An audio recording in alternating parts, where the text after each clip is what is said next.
Unang-una,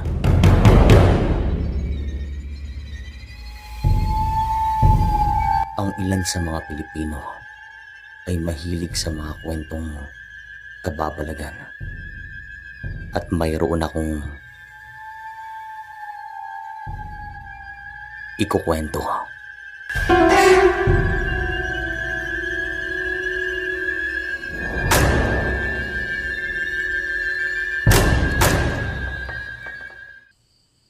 Magandang araw po sa lahat. Matagal na po akong nakikinig dito, subalit ngayon lang nakapagpadala ng kwento. Busy din po sa trabaho. Itong mga kwentong ibabahagi ko sa inyo ay nangyari po sa lugar namin. Bale, dalawa po ito. At sisimulan ko sa pinakaunang karanasan ko. Isang umaga araw ng Biyernes, bago ako pumasok sa trabaho, ay pumunta muna ako sa aming palaisdahan para magpaalam kay tatay at lolo. Ito yung nakaugalian kong gawin araw-araw.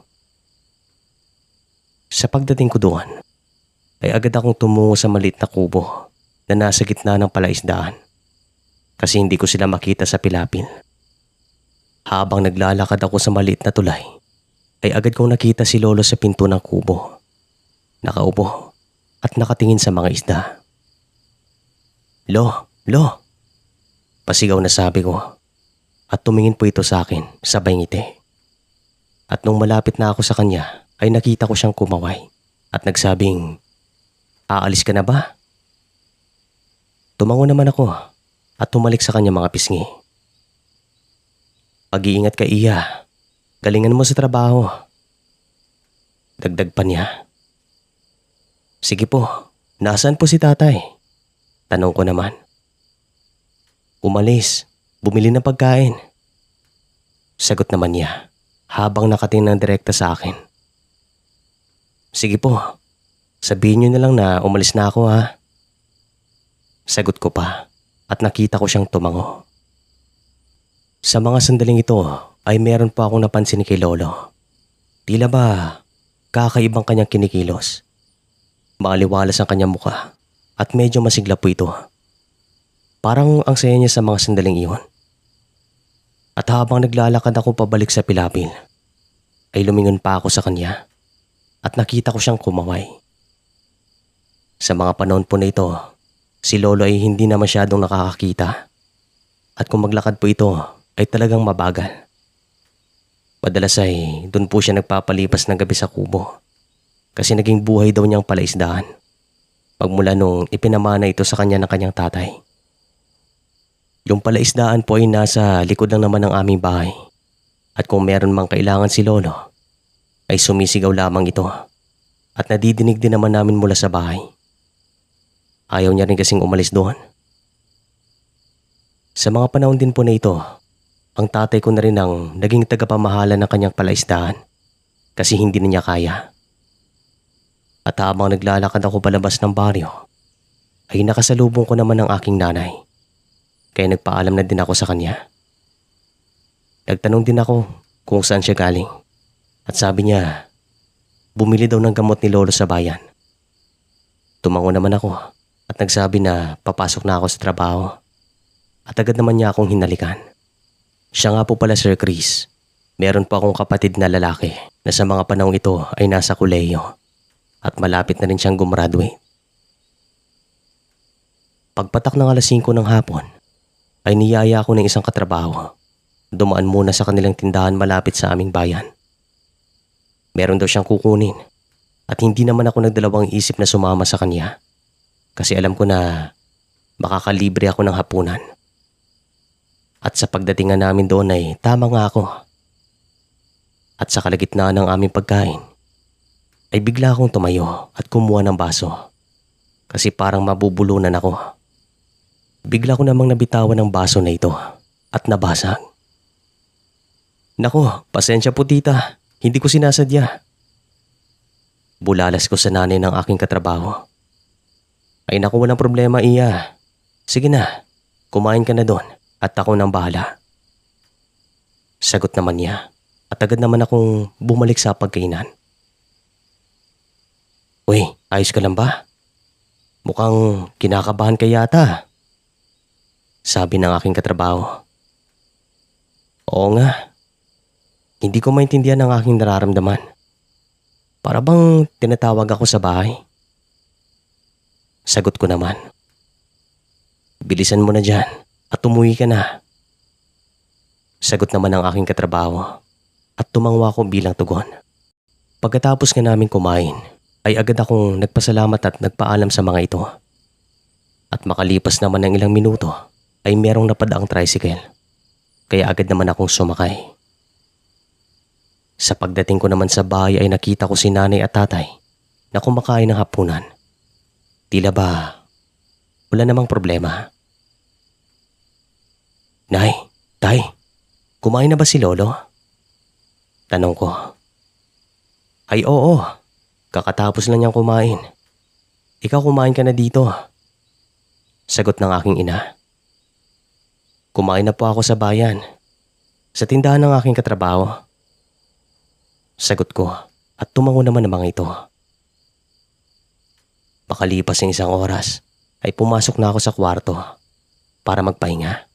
Ang kwarto ko po ay malapit lang sa likod ng bahay at mula sa aking bintana ay matatanaw ko ang kubo na nasa gitna ng palaisdaan.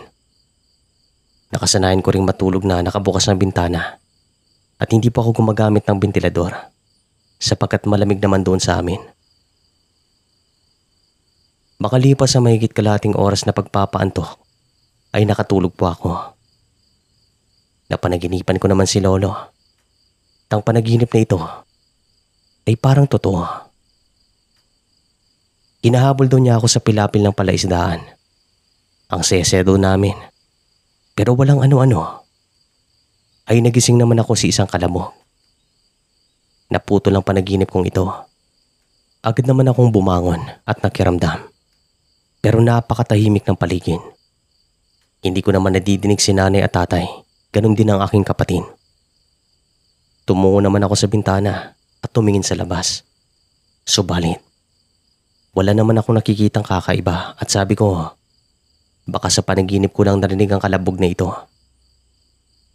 Bumalik ako sa kama at tumiga, pero hindi na ako makatulog.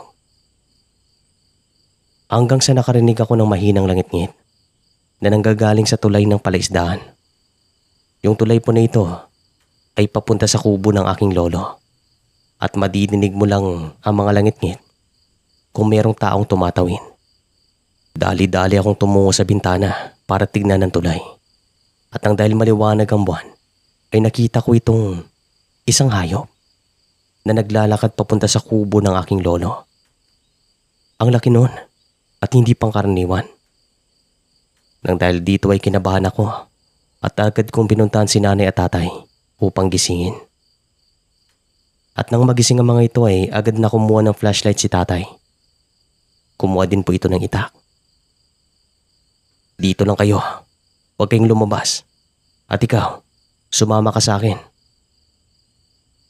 Sabi ng aming ama, sabay tingin sa aking kapatid na tawagin nating Joey. Tumambay naman kami ni nanay sa aking kwarto habang nakatingin lang sa mga ito.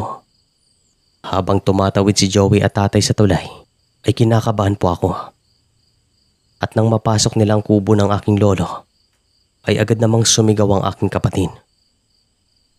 Pumunta kayo dito, bilisan niyo. Kami naman ng aking nanay ay dali-daling lumabas ng bahay. At noong malapit na kami sa kubo, ay narinig ko na si lolo ay nahihirapang huminga. Kaya dali-dali kaming pumasok sa loob. At nakita ko nga itong nahihirapan. Lo, anong problema, Lo? Tanong ko sa kanya at unti-unti po itong kumalma. Ilang beses namin siyang tinanong pero hindi sumasagot.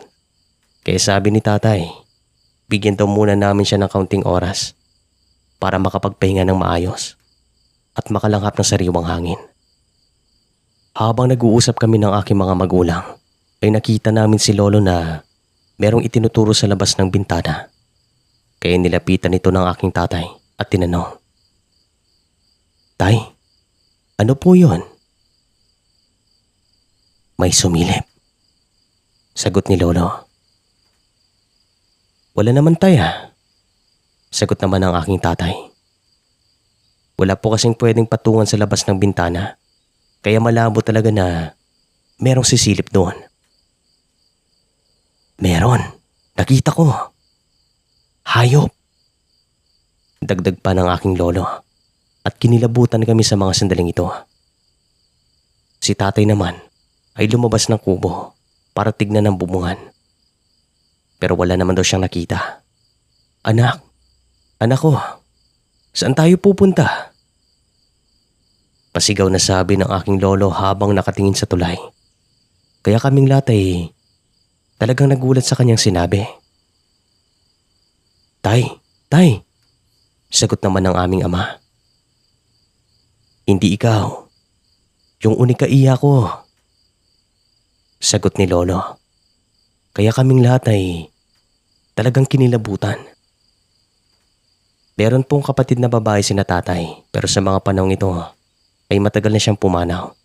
Siguro mga 10 taon nang nakakalipas nang dahil po yun sa isang sakit. Tay, matagal na pong pumanaw si Inday. Sabi naman ni tatay kay lolo. Hindi.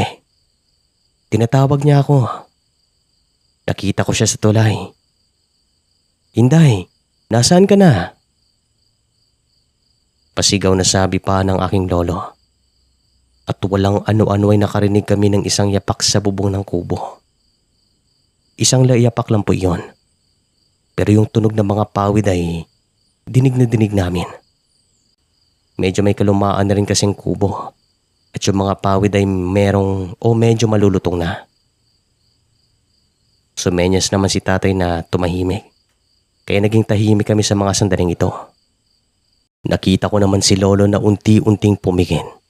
At agad akong sumenyas kay tatay. Hanggang sa yung mga kamay niya ay tila ba nawala ng lakas. Kinutuban na ako ng masama. Kaya hindi ko inalis ang aking paningin sa kanya. At nasaksiyan ko kung paano siya unti-unting nawala ng hininga. Tay, si lolo. Bulalas ko at agad naman nila itong tinignan. Kumpirmado nga na sa mga sandaling ito, si lolo ay nawala ng buhay.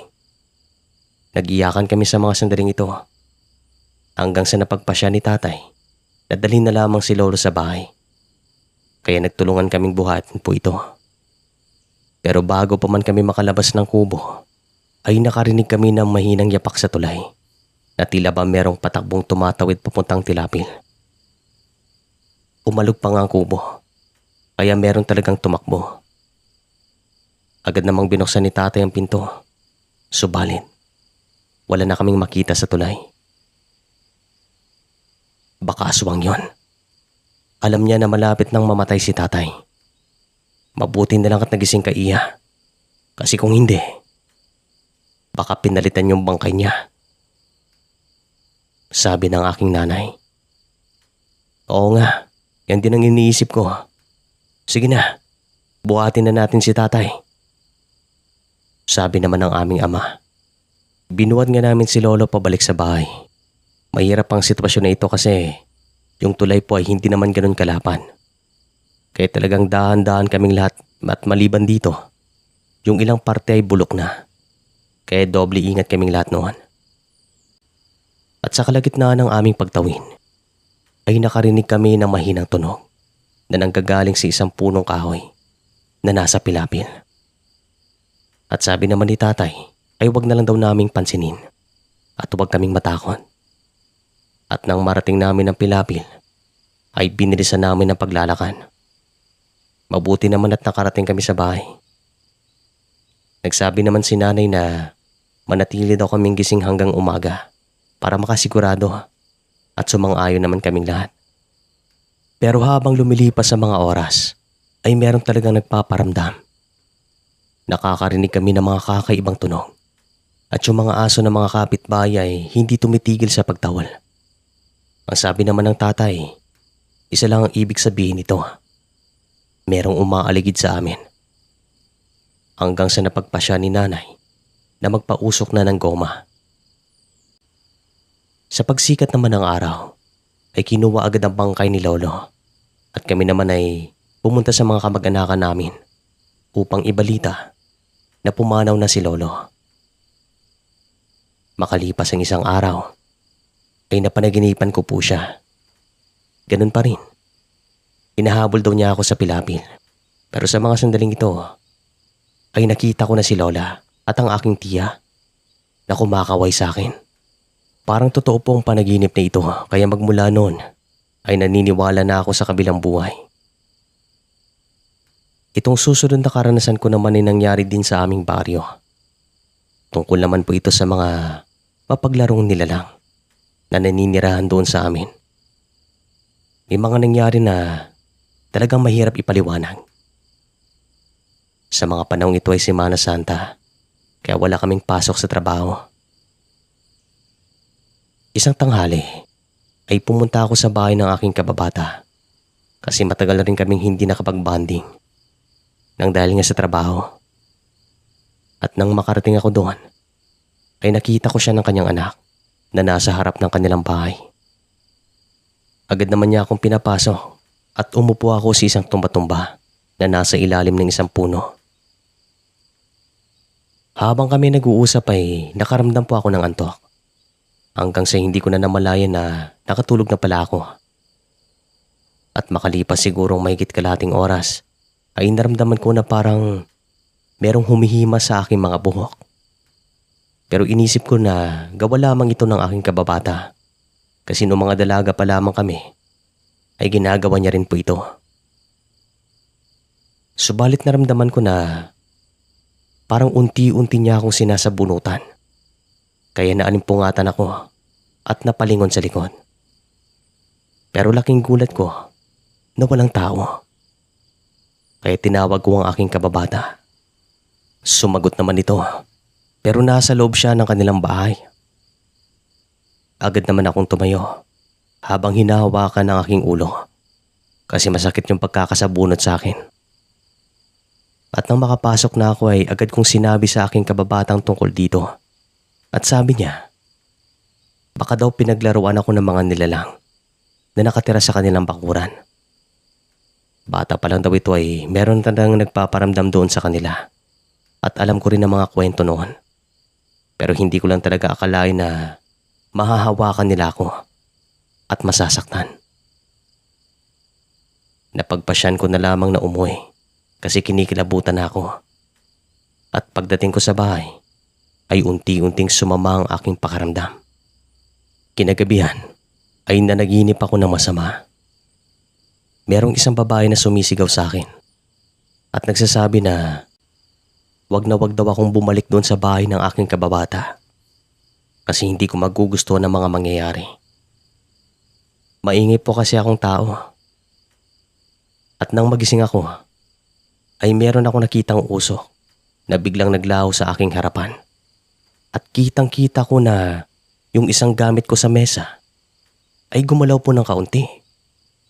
Kahit na wala namang ibang tao sa loob ng aking kwarto. Talagang nakapagtatakang sitwasyon na ito. At nang dahil dito, ay tumungo ako sa kwarto ng aking mga magulang. At sinabihan ko si nanay na samahan niya muna ako sa kwarto. Kinabukasan naman ay lumala ang aking lagnat. Dumating sa punto na nanginginig na ako. At kahit terik yung araw ay talagang nalalamigan ako. Ilang beses din po ako nakikita ng usok na kulay puti. At saka naglalaho din naman sa aking paningin. At sa tingin ko, ay pinaparamdaman nila ako. Nagtagal ng isang linggo ang aking lagnat at pumunta na kami sa isang albularyo. At sabi niya, pinaglaruan daw ako ng mga nilalang na hindi namin nakikita. Pinigyan niya rin ako ng pangontra kaya magmula noon ay unti-unti na akong gumaling. Hanggang dito na lang po ang kwento. Kasi ito lang naman ang mga naging karanasan ko. Maraming salamat po sa inyo. Mag-iingat kayo palagi.